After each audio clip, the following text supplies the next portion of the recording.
날마다 나를 살리는 큐티 이성우 목사입니다.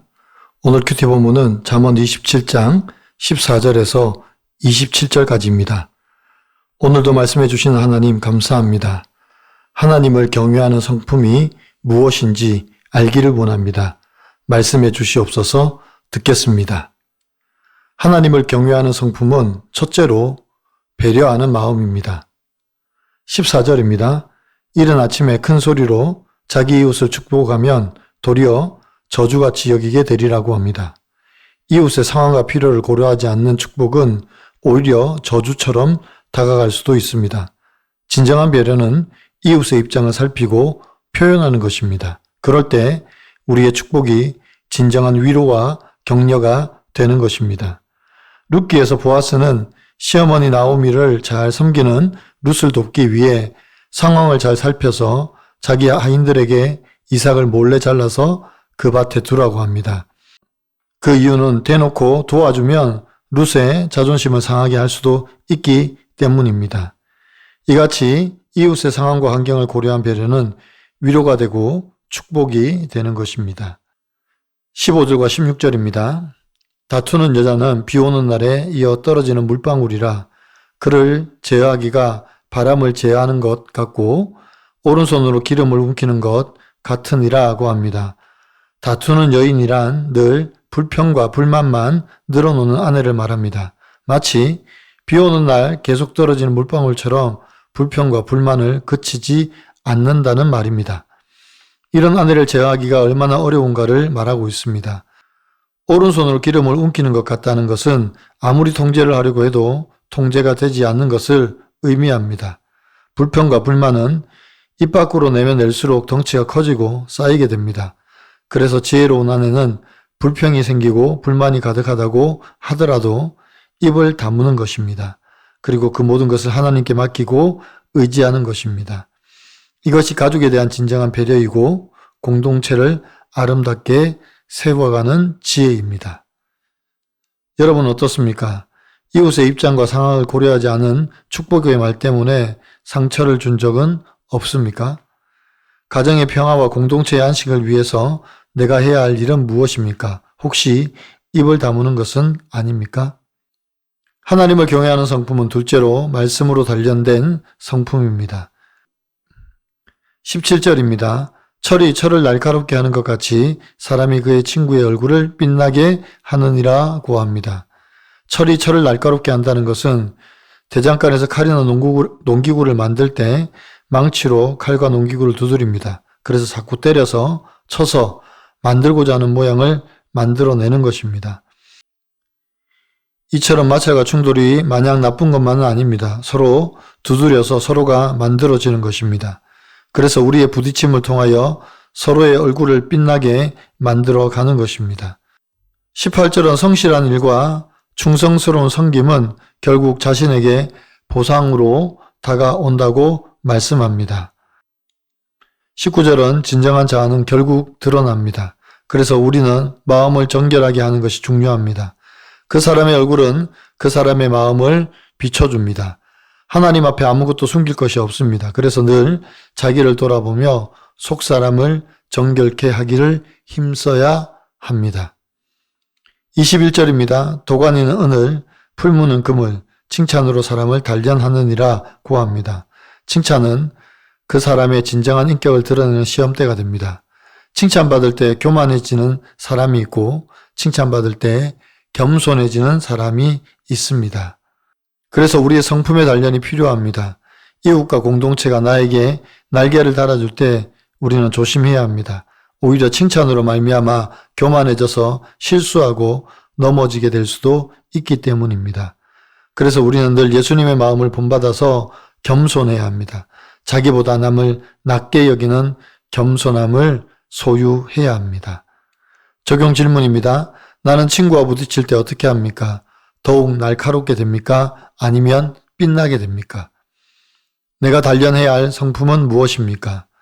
칭찬으로 인하여 교만해져서 이웃과 공동체에 실수한 것은 무엇입니까?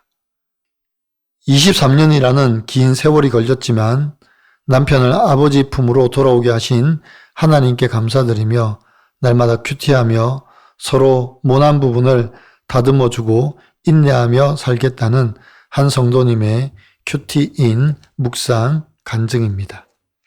결혼하면 교회 다닐게 저는 이 말을 믿고 남편과 결혼했습니다. 하지만 남편은 저와의 약속을 까맣게 잊었습니다. 제가 이번 주일엔 같이 교회 가요 하면 남편은 다음에 하며 늘 회피했습니다. 그리고 오직 자신의 야망을 이루고 회사와 동료들, 친구 관계에 매여 살았습니다. 구원의 은혜를 경험해 보지 못했기에 하나님은 믿는 자에게 복을 주신다는 말씀을 도리어 저주로 여겼습니다. 그런 남편의 마음을 제어하기란 마치 바람을 제어하는 것 같고 오른손으로 기름을 움키는 것과 같았습니다. 그러던 어느 날 남편은 잘 다니던 대기업에 사표를 내고 개인 사업을 했습니다. 하지만 얼마 지나지 않아 보증을 서준 지인에게 배신을 당하고 IMF 외환 위기로 사업도 망하게 되었습니다. 주변 사람들이 다 떠나가자 남편은 술과 음란, 도박에 빠졌습니다. 술에 만취한 날이면 저에게 전화해서 난 이제 어떻게 살아야 하니? 라며 통곡했습니다. 그 울부짖는 소리에 저는 남편에게 구원자 예수님이 필요함을 느꼈습니다.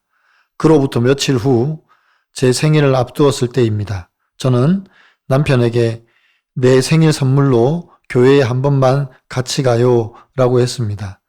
남편은 제 부탁을 들어주었고 그때부터 계속 예배에 참석했습니다. 비록 23년이라는 긴 세월이 걸렸지만 양떼의 형편을 부지런히 살피시며 소떼에게 마음을 두신 하나님의 열심과 인도하심으로 남편은 아버지 품으로 돌아오게 되었습니다. 사람의 마음이 서로 비치듯이 제가 하나님의 마음을 품고 그 사랑을 남편에게 비추니 어느새 남편 마음에도 하나님이 자리하고 계셨던 것입니다. 현재 저희 부부는 날마다 큐티하며 서로 모난 부분을 다듬어주고 인내하며 살고 있습니다. 앞으로도 믿음의 공동체와 함께 주께서 가하시는 처소를 든든히 세워가는 저희 부부가 되길 원합니다. 저의 적용은 인간관계로 힘들어하는 두 딸의 마음을 살피기 위해 종종 안부를 묻겠습니다. 교회 소그룹 모임에 한번 오고 안 오는 지체에게 식사를 대접하겠습니다. 입니다. 24절입니다. 대저 재물은 영원히 있지 못하나니 면류관이 어찌 대대로 있으랴고 합니다. 재물을 대하는 태도에 대해서 말씀합니다. 재물은 일시적인 것입니다. 그렇기에 거기에 우리의 마음을 빼앗기면 안 됩니다. 예수님께서 보물을 하늘에 쌓아두라고 말씀하셨습니다. 우리가 쌓아야 할 것은 재물이 아니라 면류관입니다. 지금 우리에게 변화되어야 할 성품은 무엇입니까? 이웃의 입장과 환경을 배려하지 못해서 내 주장만 하고 있는 우리의 모습을 돌아보기를 원합니다. 상황에 맞지 않는 말로 상처를 주고 있지는 않은지 돌아보기를 원합니다. 사람은 그 마음에 쌓은 것으로 말을 하고 표현합니다. 그래서 거짓과 탐욕을 쌓으면 죄와 사망으로 드러날 것이고 거룩으로 쌓으면 사랑과 인내로 드러날 것입니다. 사랑하는 성도 여러분, 우리의 연단된 성품으로 이제는 거룩을 쌓고 이웃에게 사랑과 섬김으로 나타내는 삶을 살아가는 저와 여러분이 되시기를 간절히 축원합니다. 기도드립니다. 주님, 우리를 도가니로 풀무불로 연단하시니 감사합니다. 우리의 연약한 성품이 연단되어져서 사랑과 인내의 빛으로 드러나게 도와 주시옵소서. 우리 입술에 불평과 불만을 버리게 하시고 가정과 공동체를 세우기 위해서 때로는 입 다무는 적용을 하게 도와 주시옵소서.